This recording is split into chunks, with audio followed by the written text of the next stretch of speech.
জুলাই আন্দোলনে আওয়ামী লীগ, যুবলীগ, ছাত্রলীগ আর পুলিশের হামলায় যখন ছাত্র জনতা অসহায়, তখন আন্দোলনকে আরো কঠোর হাতে দমাতে সরকার মাঠে নামায় বিজিবিকে।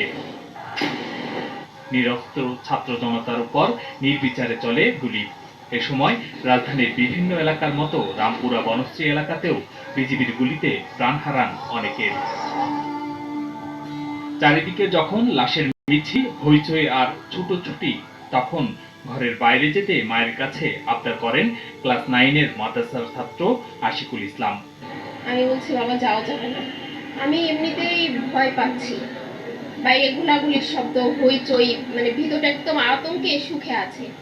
ছেলেকে আর আমি কোনোভাবেই আটকাইতে পারলাম না। দেরি হওয়ায় মায়ের বোন সন্তানের খোঁজে ব্যাকুল হয়ে ওঠে। দিন পেরিয়ে যখন রাত 11টা, তখন খোঁজ আসে সন্তানের।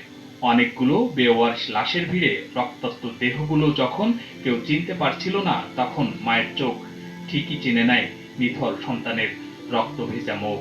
বাইরে যাওয়ার মতো কোনো পরিস্থিতি নেই, শুধু গোলাগুলির আওয়াজ, বিকট আওয়াজ, মানুষের কান্নার আওয়াজ। আর আমার সামনে যে এতগুলো লোক খালি পড়ে গেল, ফরিদ না, ছেলে আসে না, ছেলে আমাকে ছেড়ে বাইরে কখনো থাকতেও না।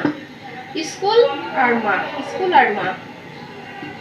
এরপর ছেলে পাই না, কোনোভাবেই পাই না। এরপর রাত 11টার দিকে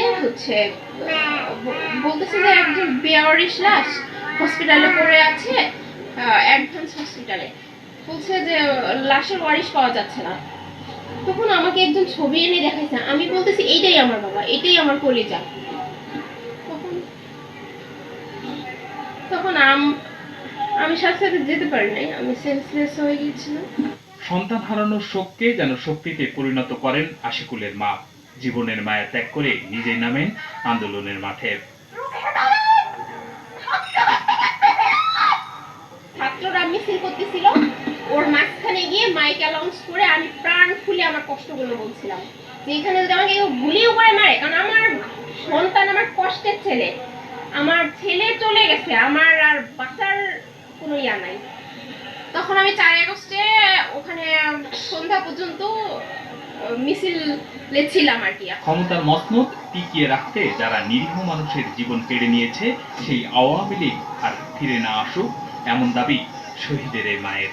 আওয়ামী লীগ কখনোই দেখতে চাই না, মানে এত ঘৃণিত এই আওয়ামী লীগ নামটা আমরা কোনোদিনও শুনতে চাই না। যদি এটা সাথে সাথে কেউ গুলিও করে মেরে ফেলে, আমি এইভাবেই বলছিলাম, কিন্তু আমার এই কথাগুলো না বলা হয় নাই, কেটে কেটে দিয়েছিল। হতাহতের জন্য যারা দায়ী, তাদের বিচার কেন এখনো দৃশ্যমান নয়, এটা নিয়েও ক্ষোভ প্রকাশ করেন তিনি। ভিতরে এত কষ্ট, এটা আসলে কাউকে বলে বোঝানো যায় না। এই দেশে কোনো বিচার নয়, কেন বিচার একটু দেখতে পেলেও তো শান্তি পেতাম। ছেলেটা যাওয়ার পর থেকে মানসিকতা অনেক খারাপ। আরো হাজারো মায়ের সন্তানরা এরকম বুক পেতে দিতে হবে। হাজারো মায়ের সন্তানের জীবনের বিনিময়ে ফ্যাসিবাদ মুক্ত বাংলাদেশ হোক, অন্যায়, জুলুম আর চাঁদাবাজ মুক্ত, এমন দাবি শহীদ পরিবারের। Hasan Al Mamun, GTV news, Dhaka.